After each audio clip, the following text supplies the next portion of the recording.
É uma dificuldade que eu tenho de raciocínio assim da questão evangélica brasileira com respeito ao povo judeu, a Israel, propriamente a nação de Israel. Porque paira sobre a ideia, tipo uma ideia de que Israel tem uma promessa à parte, no sentido de salvação. Como eu encaixaria Israel, então, no cumprir o ID? Porque então não seria nem necessário eu ir a Israel pregar o evangelho, porque eles já são um povo meio que salvo, é tanto que parece que tudo gira em torno da nação de Israel em si, até hoje. Somente no meio mais neopentecostal, esse povo. Certo.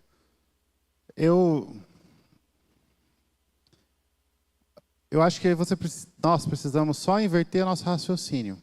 Às vezes as coisas que você falou que está certo. Porque Israel é uma nação especial aos olhos de Deus. Foi o povo que ele escolheu lá atrás. E como Paulo disse, a salvação veio primeiro aos judeus, depois aos gentios. Paulo diz, se pudesse eu trocaria a minha própria salvação pela salvação dos judeus. Então a Bíblia enfatiza a importância disso. E existem promessas de que Israel será salvo. Né? Nem todo Israel é Israel, como Paulo disse, não é uma promessa de salvação universal para todo mundo que é judeu ou israelita, mas de que tem muitos judeus que vão crer em Cristo e ser salvos. Essa é a promessa.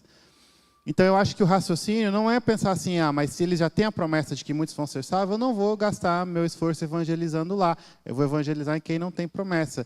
Mas isso aí é ser contraintuitivo.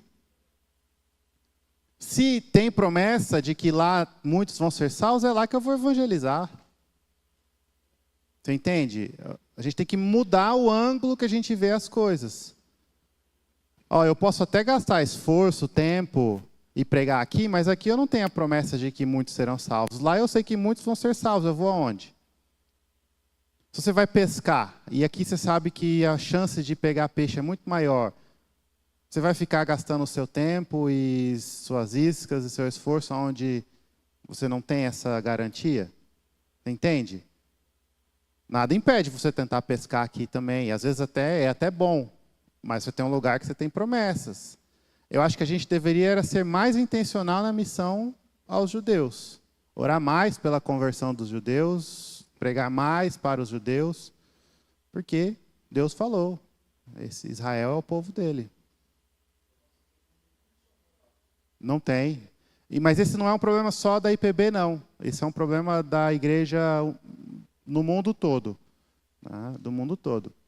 Eu tinha um professor do Antigo Testamento e ele falava, olha, eu tenho orado para que Deus acenda esse fogo em mim e na igreja, porque eu tenho percebido cada vez mais que a nação de Israel é um povo especial para Deus. E ele prometeu salvar muitos dos judeus. E a gente não está evangelizando lá. A gente não está evangelizando lá. Então, é algo a se pensar bastante. Talvez não seja pela ideia que paira de que o povo de Israel necessariamente parece que eles não precisam de Cristo. Mas por que eles não precisam de Cristo? Não, eu falo assim, a ideia que paira é como se ele, como é um povo especial, parece que para nós eles são mais especial do que nós, porque ele tem tipo como um mérito a mais. Então necessariamente não passaria, sei lá, que por Cristo a salvação dele, mas quando vê Paulo falando, mas aí você está argumentando Romanos, que existem duas formas de ser salvo. Isso, não, que eu falo com respeito ao raciocínio que paira, Aí você querendo ou está não. parecendo os judaizantes que Paulo confrontou. Não você, tá? Isso, Esse não, raciocínio é igual dos judaizantes que Paulo confronta em Gálatas.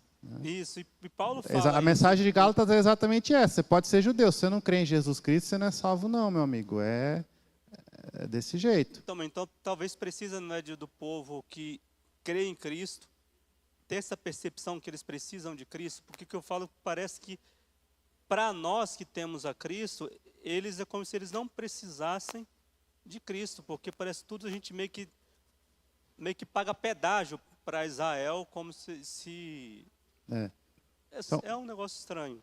sim, mas esse aí é um entendimento errôneo, né, do papel de Israel, até mesmo da salvação, todos precisam de Cristo, e Israel também, principalmente, né?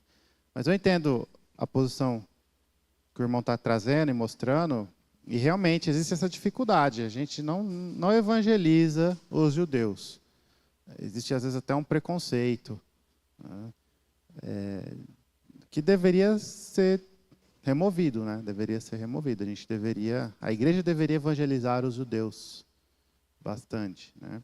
É o modelo do Novo Testamento. Paulo chegava na cidade, ele ia primeiro na sinagoga, depois para os gentios, né? Nos planos de Deus, os gentios ouviram mais o evangelho e são convertidos, né? Mas, de certa forma, existe um aspecto que Deus está usando isso para incomodar alguns judeus e salvá-los também, né?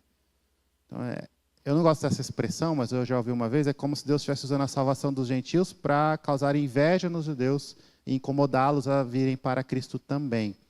Eu não sei se inveja é a melhor forma, mas ciúmes, né? Mas esse princípio Jonas, é bíblico, né? Eu falei meio que uma ideia do que acontece com Jonas em Nínive lá, que quando ele vai pregar, que ele meio que não quer pregar para aquele...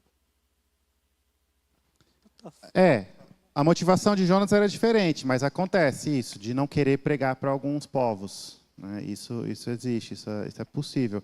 Mas isso é fruto do nosso pecado, que nós fazemos acepção de pessoas, Deus não faz, né? É igual... Existem rixas e rivalidades no mundo, né? Alguns países não gostam de outros países. Se você for mandar pregar para eles, eles não vão querer, né? Mas por isso que o cristianismo não é fácil. O cristianismo é muito difícil. E Jesus mandou a gente amar o inimigo.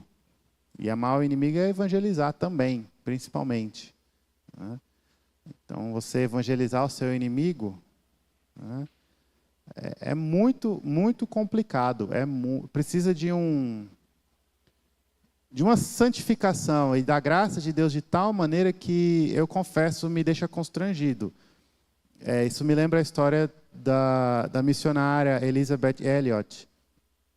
Ela evangelizou a tribo indígena que matou o marido dela. Oi? Foi, isso. Isso mesmo. Mataram o marido dela, ele tentando evangelizar, e ela foi lá e evangelizou aquele povo.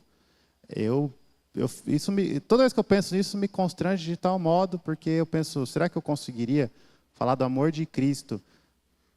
Que Deus me perdoe, mas eu não quero estar no céu com quem matar minha esposa. Mas esse é o meu pecado. E eu preciso me arrepender e entender, porque quem matou, entre aspas, minha esposa, não é o que aconteceu, estou usando o sentido figurado aqui, né? Figura de linguagem. Não é menos digno da ira e condenação de Deus do que eu era. E se Deus me salvou, Deus pode salvar quem faz isso, porque eu já fiz coisas piores, né? Então, realmente, para ser um bom evangelista, você precisa de muita humildade e uma dependência da graça de Deus extrema, um crescimento e um entendimento do que é o amor de Deus, de como o amor de Deus te constrange, te transforma, é algo realmente muito profundo, né? Pastor, o caso dos judeus é interessante. São vários fatores, né, que explicam a situação, e um deles é aquilo que Jesus falou, que o profeta não tem honra na sua casa. Então, como Jesus era judeu, tem essa dificuldade também, eles não dão o valor que ele tem, que às vezes um gentil tem mais facilidade. Então, várias coisas, e esse é um outro aspecto. Outro aspecto, o senhor mencionou, é o preconceito que tem contra os judeus, isso vem da Igreja Católica, que por muitos anos trabalhou essa ideia que os judeus mataram Jesus, eles são, né, assassinos de Jesus, e isso foi fundamentando todo um preconceito, essa questão, o antissemitismo, né, de várias naturezas, inclusive Lutero, no final da vida dele, ele começou a entrar por esse caminho também. Porque ele esperou muito, ele esperou a conversão dos judeus na Reforma Protestante. Quando não teve essa conversão em massa, ele se voltou contra os judeus e começou a escrever e a falar coisas pesadas também, né? Existem razões históricas, né? Mas precisa ser mudado, né? A gente precisa... E a gente pode começar com a oração, né? Orar pelos judeus, pela conversão. Eu tinha um colega no seminário que ele tem um ministério nessa área, só que ele é mais voltado para debate e tal. Ele tenta aproximar pelo ângulo da academia, dos estudiosos. Então, ele faz debate com rabis, com mestres judaicos, mostrando a divindade de Cristo, que Cristo é o Messias, Cristo é o Salvador, argumentando, né? É mais uma forma apologética, né? Mas é um ministério voltado para os judeus, nesse sentido. Tem que pegar o microfone ali. Já tá ligado. Boa tarde, Matheus. Voltando um pouquinho você já deu a sua posição, né? Mas nesse grande embate entre o id, o indo, enquanto vão, você acredita que necessariamente para cumprir o id eu preciso de um deslocamento geográfico? E afunilando ainda mais a pergunta, hoje a gente vive num mundo totalmente digitalizado. O evangelizar via rede social, via internet, ele é também uma forma de praticar o id? Eu não acho que exige necessariamente o deslocamento geográfico, mas eu acho que inclui. Então, não é nem aquela posição, evangelização, missão, né? Missão evangelística. É só lá no campo missionário, isso aí também está errado. Mas aquela visão de que eu não preciso ir ao campo missionário e tenho que evangelizar onde eu estiver, todos somos missionários, no sentido de diminuir a importância e o papel de estar nas nações, também está errado. Então, não é nem um extremo nem outra. É o entender. Aqui a gente entra, boa essa pergunta, numa questão de vocação, chamada e dom. Tá? Então, todos somos comissionados a evangelizar, a fazer discípulos. A grande comissão é para todos. É para todos. Mas nem todos são chamados para fazer discípulos da mesma forma e no mesmo lugar. Então, tem pessoas que têm uma facilidade, pela graça de Deus, de conversar com estranhos de uma forma muito grande, muito boa. E deve usar esse dom para fazer discípulos. Outros têm uma facilidade de se adaptar em culturas diferentes e conseguem pregar o evangelho para outras culturas sem que a diferença cultural seja um empecilho. Para algumas pessoas, a diferença cultural dificultaria a mensagem. Então, eu acho que é ter um discernimento de entender qual é o chamado e o que Deus está te capacitando, sem usar isso como desculpa para não fazer nada. Eu não tenho dom para evangelizar. Não, espera aí. Você tem um mandamento para evangelizar. Se você não tem dom, primeiro ore e peça que Deus te capacite. E confie que Deus vai te capacitar. Mas tenha sabedoria para entender a melhor maneira que você pode fazer isso. Então, o ID significa o deslocamento geográfico também, mas não só. Não só. E aí você falou da questão das redes sociais, da tecnologia. Eu acho que são ferramentas úteis na evangelização. Mas eu falo isso com cuidado. Depois do intervalo, a gente vai falar sobre isso um pouco melhor. Tá? Eu acho que é muito mal utilizado. E muita coisa se passa como evangelismo que não é evangelismo. Tá?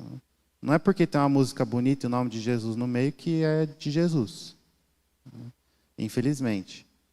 Então, mas eu acho que é uma ferramenta pouco utilizada também. Mal utilizada e pouco utilizada. Poderia ser melhor. Mas aí a gente tem que ter em mente os princípios que a gente viu ontem. O que é evangelizar? É comunicar as verdades do Evangelho. Então, eu uso a tecnologia para comunicar as verdades do Evangelho.